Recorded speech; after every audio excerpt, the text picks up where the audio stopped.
یہ سورہ یونس کی آیات نمبر 15 سے لے کر 17 تک ہے، بہت امپورٹنٹ آیات ہیں۔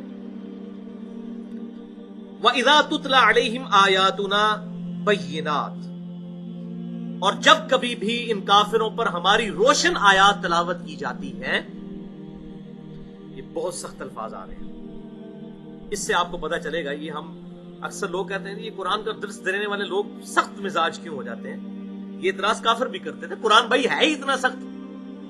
یہ تو صوفیان نے دین پھیلا دیا نا کہ اللہ کی نافرمانی کرو، اللہ بہت بخشنے والا مہربان ہے۔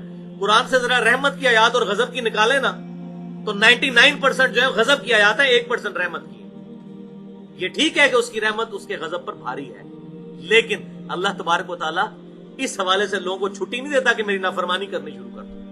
اور میں امام غزالی کی اس بات کو انڈورس کرتا ہوں جو انہوں نے کیمیائے سعادت میں لکھی کہ ایسے علماء جو اللہ کی رحمت کی آیات سنا سنا کر لوگوں کو دین پر عمل کرنے سے دور کر رہے ہیں، ایسے علماء واجب القتل ہیں۔ کیا تم لوگوں کو یہ بتانا چاہتے ہو، امام غزالی کہہ رہے ہیں، کہ قرآن اور انبیاء کا جو سلسلہ یہ سب ڈھکوسلا ہے، یہ قرآن کی دھمکیاں سب جھوٹ ہے، اور تم رحمت کو صحیح سمجھ گئے ہو کہ لوگوں کو کہو کہ اللہ تعالیٰ بڑا غفور رحیم ہے، نبی صلی اللہ علیہ وسلم شفاعت کر لیں گے، تمہاری بخشش ہو جائے گی، جو مرضی کرو، جو کچھ بھی ہے تیرے محبوب کی امت سے ہیں، بے ایمان ہیں، حرام خور ہیں، بے نمازی ہیں، جو کچھ بھی ہے اللہ تیرے محبوب کی امت سے ہیں، اسی بندے کا پتر کو نہیں بننا، سانو اس طرح قبول کرنا ہے، ہم نے تو بندے کا پتر نہیں بننا، ہمیں اسی طریقے سے قبول کرنا ہے۔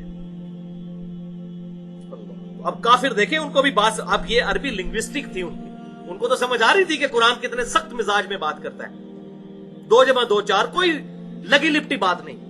جب ہماری آیات تلاوت کی جاتی ہیں کافروں پر تو کیا کہتے ہیں؟ قال الذين لا يرجون لقاء نأتي بقرآن غير هذا او بدل،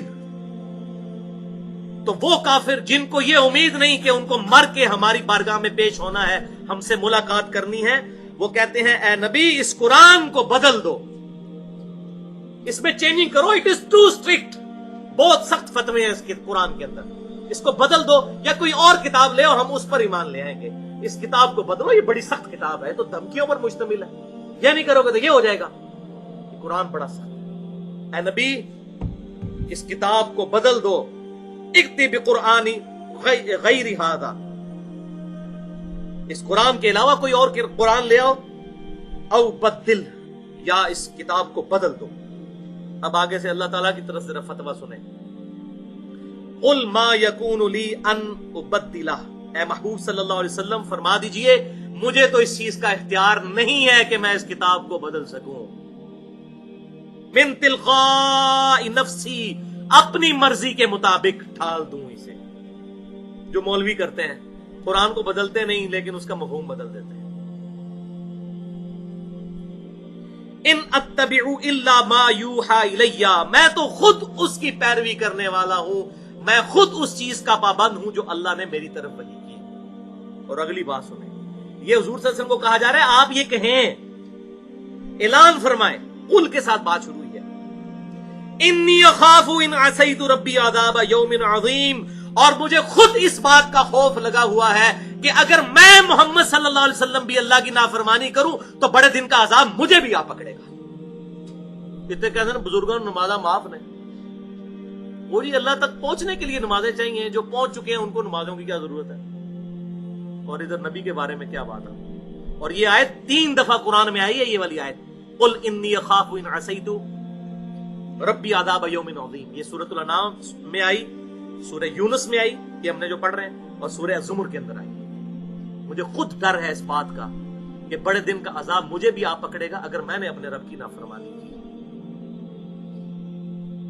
قل لو شاء اللہ ما تلوتہ علیکم، اے نبی فرما دیجئے اگر اللہ چاہتا تو میں کبھی بھی یہ کتاب تم پر تلاوت نہ کرتا، میں نے اپنی مرضی سے تو نہیں کیا، یہ اللہ نے میری طرف وحی کی، میری ڈیوٹی لگائی اور میں اس کو سر انجام دے رہا ہوں، اللہ تعالیٰ نے یہ تاج میرے سر پر پہنایا، میں اپنی مرضی سے تو نہیں یہ کر رہا۔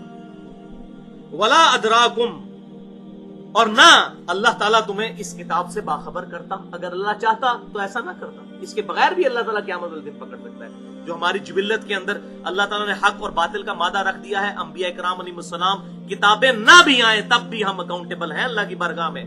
اور میں اکثر کہتا ہوں ہالی ووڈ کی فلم کے اینڈ پہ بھی سچ کی جیت دکھائی جاتی ہے اور جھوٹ کی شکست، ہماری انسٹنکٹ میں یہ چیز موجود ہے کہ سچ اچھا ہے، جھوٹ برا، کسی کو دھوکہ دینا برا ہے اور کسی کے ساتھ خیر خواہی کرنا اچھا. یہ ہماری جبلت میں ہے. کتابوں اور انبیاء کی تعلیمات کے بغیر بھی ہر انسان کو یہ بات پتا ہے. تو اللہ تعالیٰ چاہتا تو کتابوں کے بغیر بھی اکاؤنٹیبلٹی کر سکتا تھا. تو اے نبی فرما دیجئے اگر اللہ تعالیٰ نہ چاہتا میں کبھی یہ تلاوت بھی نہ کرتا اور نہ یہ تم کو آگاہ کیا جاتا ہے اس کتاب کے اوپر. یہ تو اللہ کی مرضی سے ہو رہا ہے.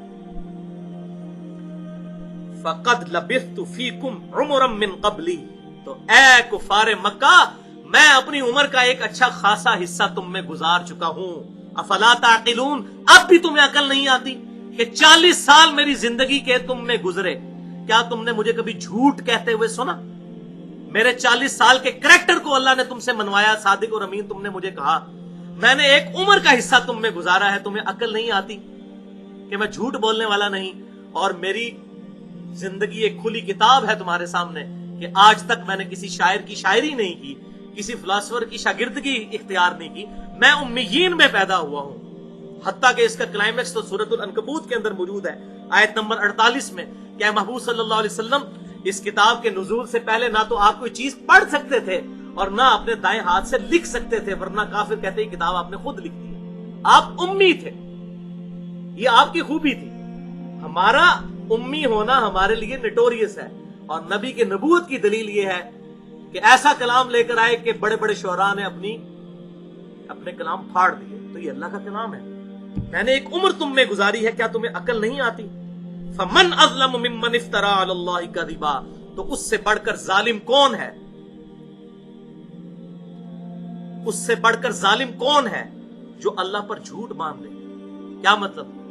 جب تم مجھے صادق اور امین مانتے ہو تو سب سے بڑا مجرم میں ہوں گا اگر اللہ پر جھوٹ باندھ رہا ہوں، لیکن میں تو نہیں ہوں. تم خود بھی مانتے ہو کہ میں صادق اور امین ہوں. تو اب اگلا فتویٰ تم پر ہے.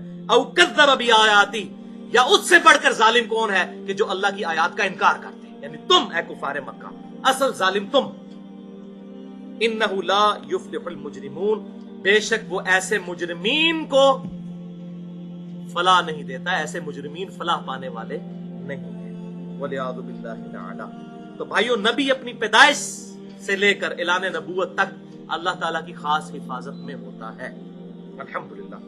یہاں آپ صلی اللہ علیہ وسلم کی اس 40 سالہ زندگی کو دلیل نبوت کی بنائی گئی، اس بات کا ثبوت ہے. اللہ.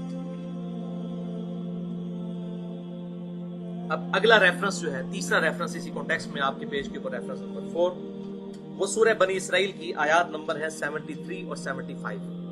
اب یہ اگلے دو ریفرنسز جو ہیں یہ بڑا کلائمیکس ہیں ان کے، یہ اس سے بھی سخت آیات آنے والی ہیں، لیکن ظاہر قرآن کی ہے، میں نے خود نہیں لکھی. میں تو الحمدللہ یہ مقدمہ سمجھانے کی کوشش کر رہا ہوں. اب کئی لوگ کہیں گے جی کسی نے اس کو ٹاپک آج تک نہیں بنایا، تنوں کی تکلیف ہے.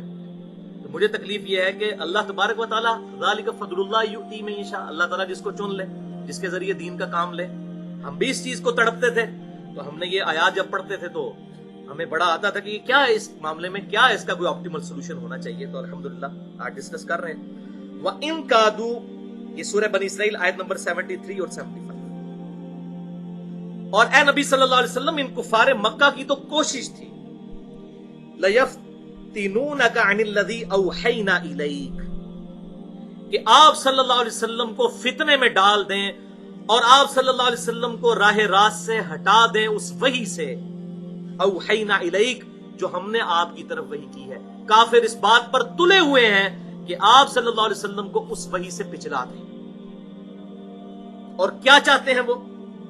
لتفتری علینا غیرہ، کہ آپ اپنی طرف سے کوئی بات بنا کر ہماری طرف منسوب کر دیں ان کافروں کو خوش کرنے کے لیے. جس طرح یہاں بھی علماء پبلک کو خوش کرنے کے لیے، جو حکومتی مولوی ہوتے ہیں وہ گورنمنٹوں کو خوش کرنے کے لیے قرآن پاک سے آیات لے کے ان کے مطلب بنا کے تو وہ خوش کرنا شروع کر دیتے ہیں. تو کافر یہ آپ سے ڈیمانڈ کر رہے ہیں. تو اللہ کے پیغمبر ہیں، آپ کا تو کردار ہے وَإِنَّكَ لَعَلَىٰ خُلُقٍ عَظِيمٍ، اخلاق کے اعلیٰ ترین درجے پر ہے. تو آپ یہ چاہتے ہیں کہ کوئی ایسی بات آپ ہماری طرف منسوب کر دیں جو ان کو خوش کرنے والی ہو. وَإِذَا لَاتَّخَذُوكَ خَلِيلًا، اور اس کے بعد پھر وہ آپ کو اپنا دوست بنا لیں. جب آپ ان کی مرضی کی بات کر دیں تو آپ ان کے پھر خلیل بن جائیں. یہ چاہتے ہیں کہ آپ اپنی مرضی سے کوئی بات اللہ کی طرف منسوب کر دیں.